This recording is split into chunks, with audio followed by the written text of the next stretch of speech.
quando nós fomos casar, não foi nem pelo ímpeto de casar, né? Foi por um deslize mesmo, né? Nós não éramos cristãos, né?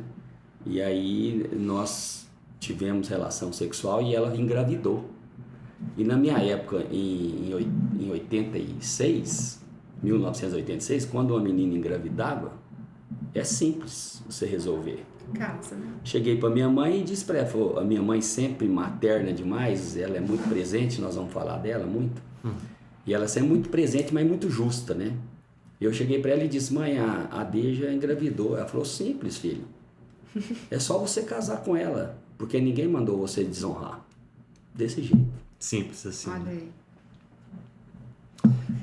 E falando nisso, né, de relacionamento, falando de família, como que era o relacionamento? Porque eu vejo, né, o senhor prega lá na igreja, a gente ouve as suas ministrações, são uma bênção, por sinal, né?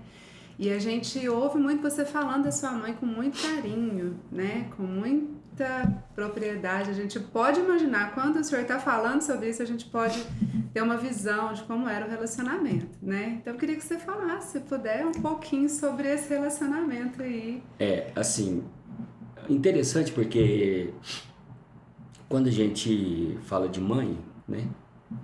Mãe é ímpar, né? Assim, pai é bacana, assim, eu sei meu valor, eu sou pai, né?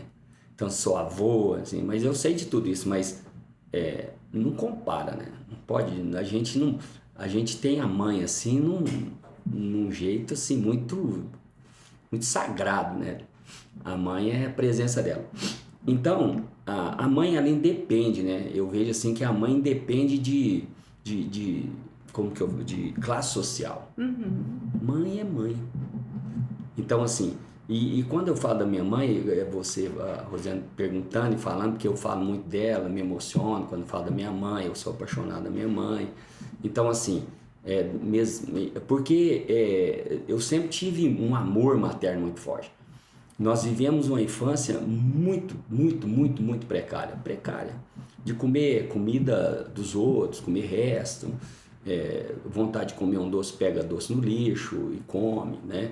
Então tinha uma fábrica de doce aqui no bairro Tibério, ele cortava o coco assim, jogava lá no chão a casca do coco, a gente passava e comia, a gente pegava aquilo ali e comia, então enfim. Mas é irrelevante, né? Mas quando eu falo do amor dela, e eu fico muito assim, eu falo com muito orgulho dela, porque independia do que a gente tinha, a presença dela era muito forte, sabe? A vontade dela de criar a gente, de amar a gente, de proteger a gente era muito forte. Então ela era muito protetora. E no mesmo momento que ela era protetora, ela me empurrava, sabe? Por exemplo, eu nunca tive razão para não ir para a escola. Ah, mas porque você é pobre, você nasceu aqui nesse barraco de tal. Não, filho, você vai estudar. Isso não tem nada a ver. Eu não tenho caderno, não tem problema. Eu pego umas folhas, costuro as folhas e te dou as folhas. Olha que gracinha. Qual é o problema disso aí? Ah, não tenho roupa. Não, eu remendo uma roupa, você vai. Não, eu não tenho sapato, você vai descalço. Eu lavo seu pé vai limpinho, todo mundo vai ver que você não tem sapato. Não tinha justificativa para nada. Então, assim, ela nunca legitimou aquilo. Não, você não vai fazer porque você não pode. Não, você pode sim. Você deve fazer isso, né? Então, se o barraco era de tábua, ela queria aumentar um cômodo. Você entende? E se o barraco não tinha cerca, ela queria cercar o barraco, nem que seja de arame. Então, assim, foi uma mulher que nasceu antes do tempo, cara. Ela viveu num tempo diferente. Se ela nasce nessa geração de hoje, ela era empreendedora. Então, assim, é por isso que eu falo dela, assim, e me emociono. Eu amo o jeito dela, amava o jeito dela, porque ela nunca poupou nada, ela nunca poupou nem a própria vida dela, assim, ela sempre se expôs muito em muitas áreas da vida dela que não deveria, talvez, mas para suprir. Ela olhou e falou, eu preciso suprir de alguma coisa, eu vou suprir. E não usou a falta do recurso financeiro como desculpa para nada. Jamais, jamais. E nem deixou que isso viesse para dentro do nosso coração e alguém chegar lá e dizer o seguinte: pô, eu sou um coitado, é porque moro aqui nesse barraco, não posso estudar, que nada. Não tinha justificativo nenhum pro vitimismo. Né? Não, filho, vai trabalhar, você tem que trabalhar. Usando de dignidade, né? Ela formou, pelo que eu tô vendo, não conheço seus irmãos ou irmãs, né? Mas todos... Mas são pessoas São dignas, pessoas do bem, né? são pessoas do bem. Essa dignidade que ela trouxe, né? É o trabalho, não importa. Então, você tem referencial, né?